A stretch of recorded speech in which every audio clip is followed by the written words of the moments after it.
in LD. An amazing round, I hear. The round between Jacob Cole No freaking. Yeah, I knew it was going to be. and Sam Malden I knew it.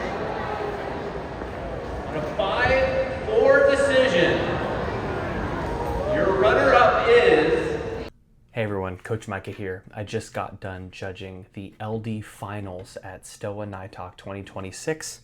It's the first time I've been able to judge LD Finals in a while, and so I'm really blessed with this opportunity to share my thoughts and reactions from the round, especially because I literally just finished writing the ballot. Obviously I haven't circled decision here, but I wanted to go over the round really quickly and talk about some of the things that we saw. And of course, you'll be seeing this video after we already know who won, but at this stage, I have no idea.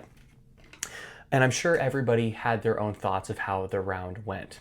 But let's get into some of the strategies really quick. And the reason I'm making this video now instead of later, although I'll add some analysis later, is because I have some thoughts and I want to make sure I get those thoughts down before I forget them, especially with the ballot in front of me.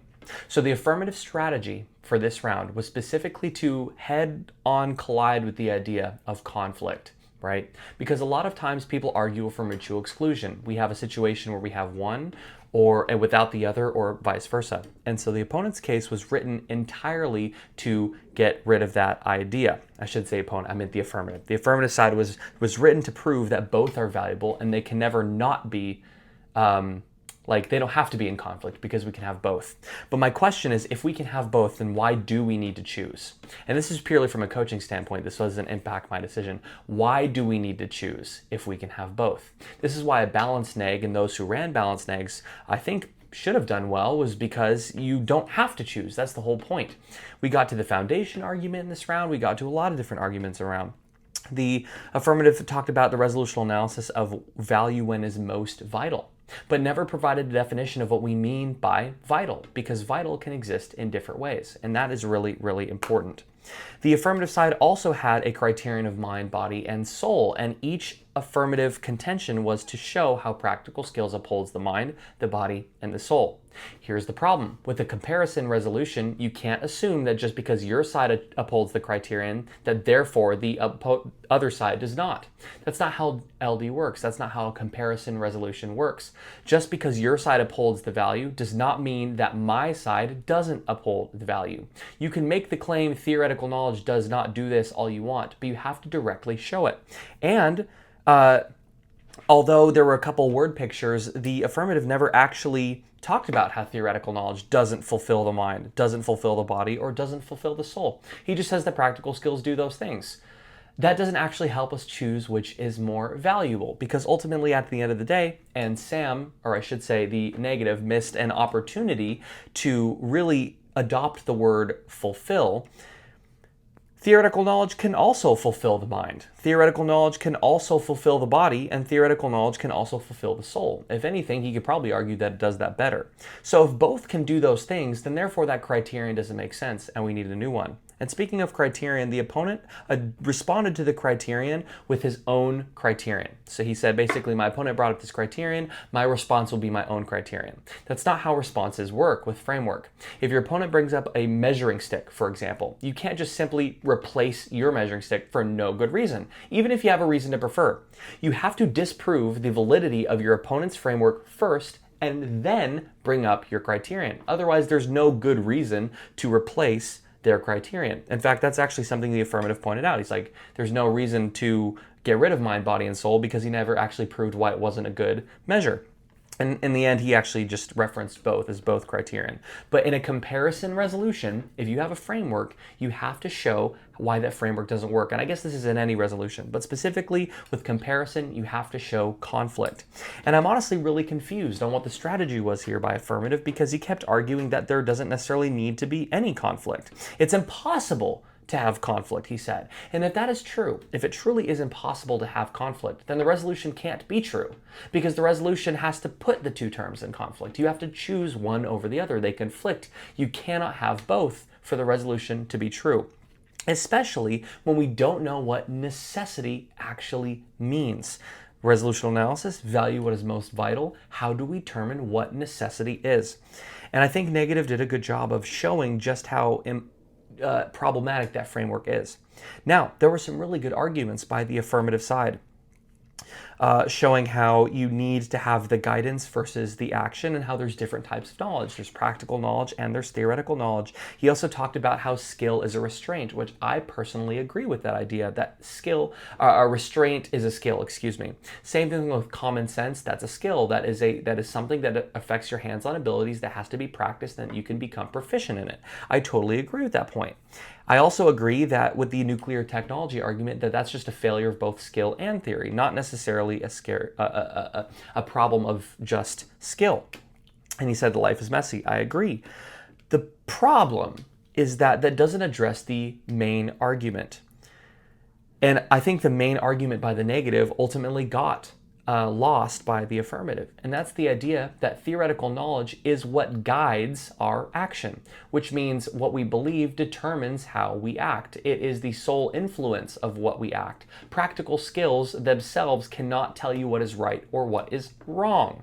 And I think that's a key aspect that the affirmative actually never responded to the idea of that idea of what determines right and wrong. He just showed that practical skills are good and that practical skills can include some theoretical knowledge or some practical knowledge, but he never actually proved how you can achieve moral goodness or moral restraint with practical skills. He never included the morality argument. Yes, restraint is a practical skill, but morality, the idea of right and wrong, cannot be determined by skill. That's something that can only be determined by theoretical knowledge. I also thought it was very interesting when the affirmative brought up the value, voting issue of theoretical knowledge proves necessary, not most valuable. He is basically saying that the negative proved that theoretical knowledge was necessary. But that's also what the resolutional analysis was. The conflict, whatever is vital is what we should value over. Vitality and necessity are synonymous. Whatever is necessary is vital, because if it isn't vital, then it isn't necessary. So if theoretical knowledge proves necessary, then that means that theoretical knowledge upholds, or, theoretical knowledge should be valued over, because that's what's most vital. If anything, that proves that they're both necessary for different reasons. And if that's true, then you shouldn't choose one over the other. Guys, my big issue with this round is the conflict. If it is impossible, like the affirmative said, if it is impossible to have conflict between the two, then the resolution cannot be true, because there must be conflict.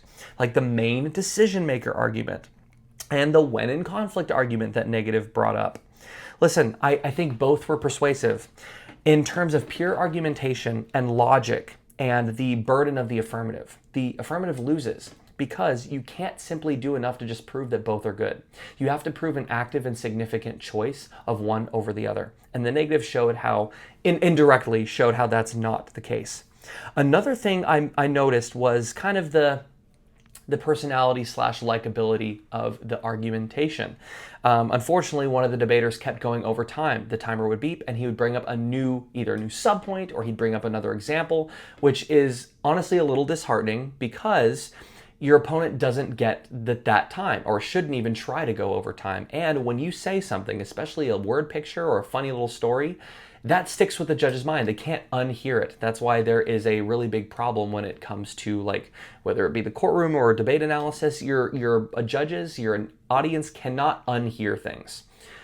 And so that I have a little bit of a problem with, based from one of the debaters. You just can't go over time. It's not, I don't think that's the reason why rounds should be won or lost, personally, but I do want to uphold the integrity of debate. And if you're willingly starting a brand new subpoint or story after the timer has gone, multiple times, if you do it once, okay, just say don't do it again, but it happened multiple times. And that is problematic to the person who is competing, because that's not edifying and that's not a good representation of the league, especially at the highest level in a NITOC round. Another thing I wanted to address really quickly before I turn this camera off and I turn in my ballot is the idea of argumentation in cross-examination.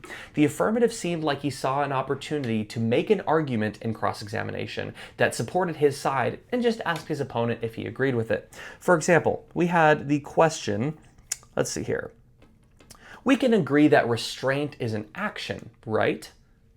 Okay, negative said, sure. We can agree that restraint is a skill, right? Okay, hold on a second. When you say we can agree, That's a statement, not a question. The question would be, can we agree that blankety blank? I personally love, do you believe that blankety blank?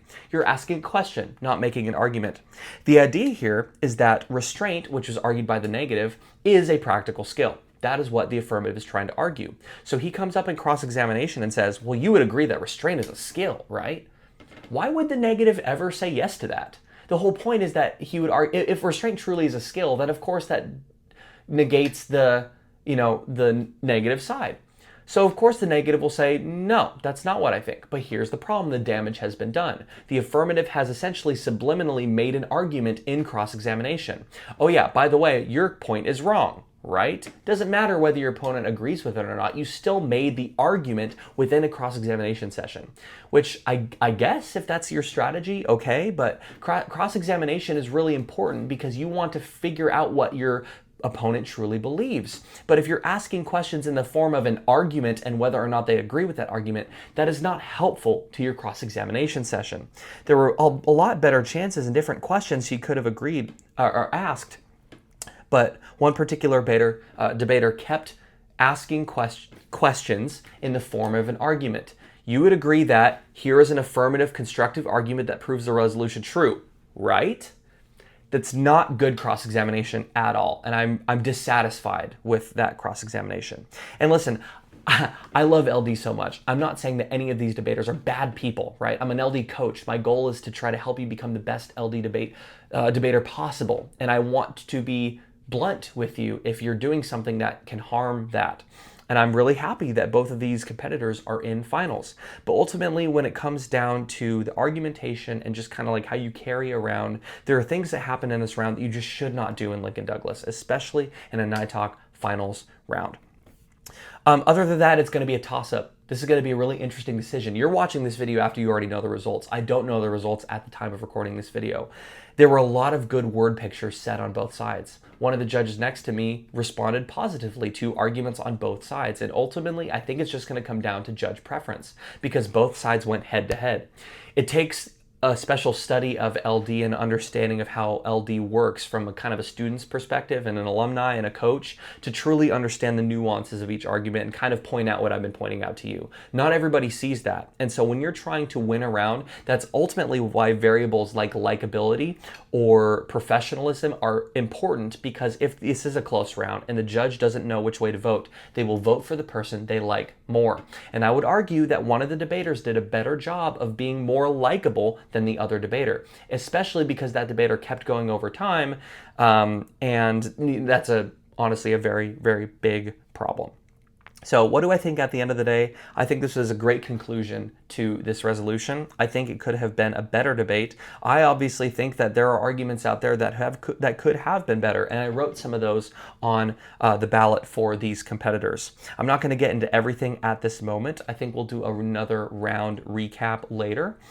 Because I would love to show you kind of how the flow works on a deeper level, but I just wanted to get my thoughts out for you raw right after the round happened, because I want LD to remain an awesome debate form, and I want to make sure that if you're debating, you're doing the best you possibly can.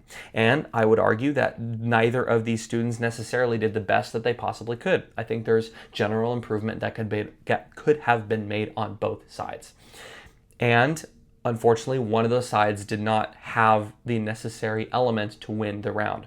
I'm sure you can guess with my analysis what I probably voted, but if you don't know, then go ahead and comment how you think I voted. Obviously, later in the video, you'll probably understand, but go ahead and comment right now as you're watching this. Anyways, thank you so much for taking the time to listen. I can't wait to get started on the new resolutions that we will be debating, especially after I get home and back to the rest of my production equipment. Anyways, I do want to take this time to thank you guys for watching the daily debrief this week. I hope it's been helpful, and I hope that it's helped at least one of you to understand the perspectives from a debate coach and someone who knows this form of debate very well, and someone who coached a 13-year-old little kid all the way to the 5th out round. Anyways, I want to just let you know I appreciate your patronage, and I will see you soon. Have a good one. Your runner-up is Jacob Cole.